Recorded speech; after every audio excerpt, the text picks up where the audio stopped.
Okay, Assalamualaikum warahmatullahi wabarakatuh. My name is Aulia Olivia El Paradila from C Class of English Department 2020. So today I'd like to tell about the concept of codes in EFL context.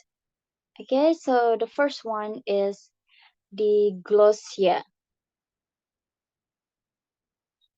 Okay, diglossia is the term used to describe a situation in which there are two distinct codes with clear functional separation. That is, one code is employed in one set of circumstance and the other one is in an entirely different set.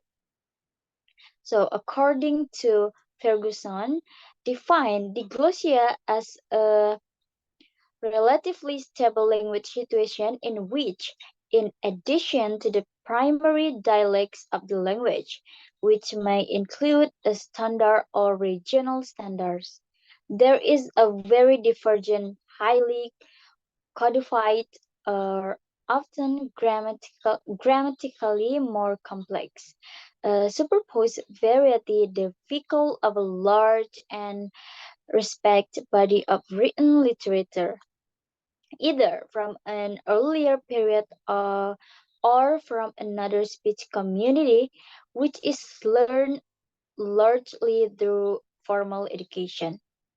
Okay, the next one is about bilingual.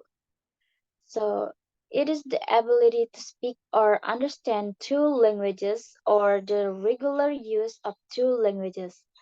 The adjective is most commonly used to describe someone who can speak or understand two languages, especially with some level of fluency. Unlike other types of societal bilingualism, such as situation in which there is a standard variety and regional dialects, with diglossia, no one learns the each variety as their first language in the home. However, in non-diglossic situations, many people learn what is considered the standard variety as their first language. So, okay, the next one about multilingual. Okay, this is refers general to situation in which there are speakers of more than one language, either by an individual speaker or by a group of speakers. It is believed that a multilingual speakers outnumber monolingual speakers in the world's population.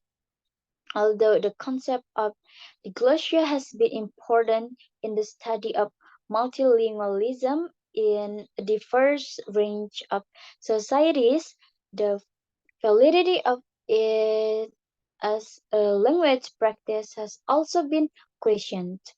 The relative status of the languages may not be exactly as Ferguson depicts.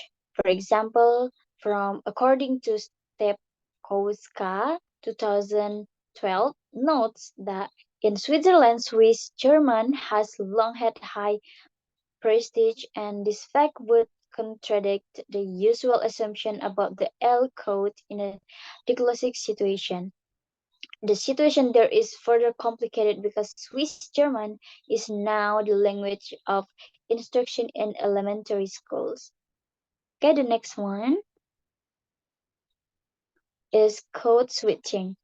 Uh, an author in an early seminal work on multilingual discourse is Bloom and Gumpert's 1972. Okay, and alternating between two or more languages or language varieties or dialects in the context of a single conversation. So, from Bloom and Gumpers, in which the concept of situational and metaphorical code switching are introduced. Situational code switching occurs when the languages used change according to the situation in which the speakers find themselves.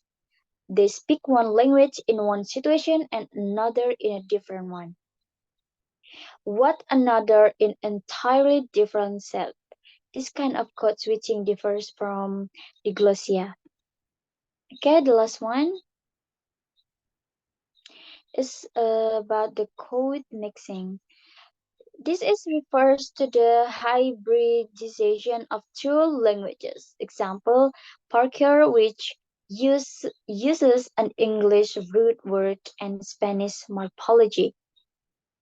Okay, for the example, immigrants often use many words from their new language in their old language.